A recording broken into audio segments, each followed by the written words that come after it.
Okay, I would like to ask some apology dun sa naririnig po ninyong maingay sa kapitbahay sapagkat may ginagawa po silang bahay. Okay, but ano man yan, hindi tayo pwedeng maistorbo sa ating vlog, sa ating video dahil napaka-importante po ng ating pag-uusapan ngayon. Ang Antikristo, sabi nung ilan, makinig pong mabuti, importante po ito. Ang sabi po nung ilan, yung Antikristo daw po, sabi nung iba, si Donald Trump. Sabi naman po nung iba, si Elon Musk. Sabi naman po nung iba, si ganito. Sabi nung iba, si ganyan. Okay. Pero alam po ba ninyo, wala na pong hihigit pa sa katotohanan ng Biblia. Ang sabi po ng Biblia, the man of lawlessness, not until, the restrainer is removed. Doon lang siya lalitaw. Doon lang siya lalabas. So, it means there is a restrainer. Ano po ba yung restrainer? So, we really need to focus on that and go back to the word of the Lord. Kasi, ang mga mananampalataya po, tayo po mga believers, tayo po ang kinapapalooban, or should I say, tayo po ang dwelling place. Wow, ang ganda, no? Tayo po ang tirahan ng Diyos. Okay, so naka-indwell sa bawat believer ang Holy Spirit. Oo nga naman, tayo po mga mananampalataya ang kinaroroonan ng Holy Spirit. Hindi po ba ninyo nare-realize kung sino tayo sa Diyos? Hindi nyo po ba, patuloy nyo pa rin po bang minamaliit kung Kristiyano ka? Patuloy mo pa rin bang minamaliit ang sarili mo na parang nanliliit ka sa sarili mo? You really need to see yourself in the eyes of God. Kung paano ka tignan ng Diyos, you really need to see yourself that way also. Paano ka ba tignan ng Diyos? You are the child of God. You are His beloved. Okay?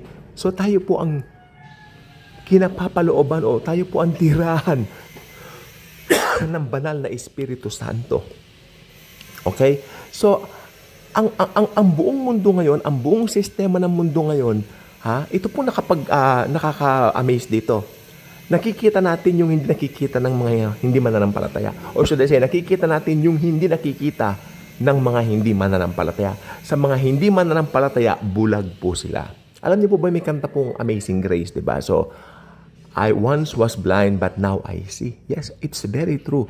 Because nung si Jesus po ay pumunta po sa ating mga buhay, na born again po tayo, nabuksan ang mata ng pananampalataya natin. So that's why nakikita natin yung mga bagay na nakikita lamang ng Espiritu. Yung mga hindi mananampalataya, sinasabi ng unang Korinto, dahil patay sila sa Espiritu, hindi nila kayang i-discern yung mga nadi-discern natin. Okay? So isa pang gusto kong bigyan ng katotohanan dito is this. Since tayo ang dwelling place, naka-indwell sa atin ng Holy Spirit, tayo po yung restrainer na sinasabi. Hindi pwedeng lumantad si Antichrist while nandito tayo. Alam niyo kung bakit? Kasi makikilala natin siya. Kasi nasa atin ang Holy Spirit eh. Makikilala natin siya kung sino yun.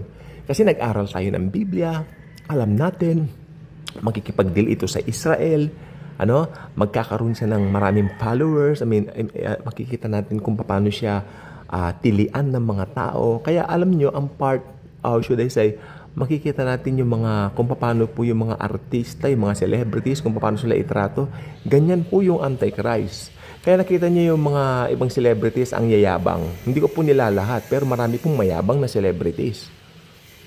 Nakita raw nila sa binati, hindi ma. Parang meron silang ego na gano'n. Gano'n po yung ng Antikristo. Gano'n po yung kanyang personality. Pero ang Antichrist po ibang klase. Kasi siya, meron siyang karisma para hawakan ang buong mundo. Kaya ako'y naniniwala po, nandito pa tayo mga mananampalataya, kaya ang Antichrist po, hindi natin siya makikilala. At kailanman hindi natin makikilala. Pero pagdating po ng panahon na yon, paglitaw po niya, isang bagay lang po ang natitiyak po. Tayo po mga believers ay nadagit na, na-rapture na. Pumasa kay Kristo na at papasakan niya forever and ever. Marami pong salamat sa inyong panunood at pakikinig dito. So, ikalma lang po ninyo ang mga sarili po ninyo. Wala pa po ang Antikristo rito at kailanman as a believer, hindi natin siya makikita. God bless everyone. Thank you.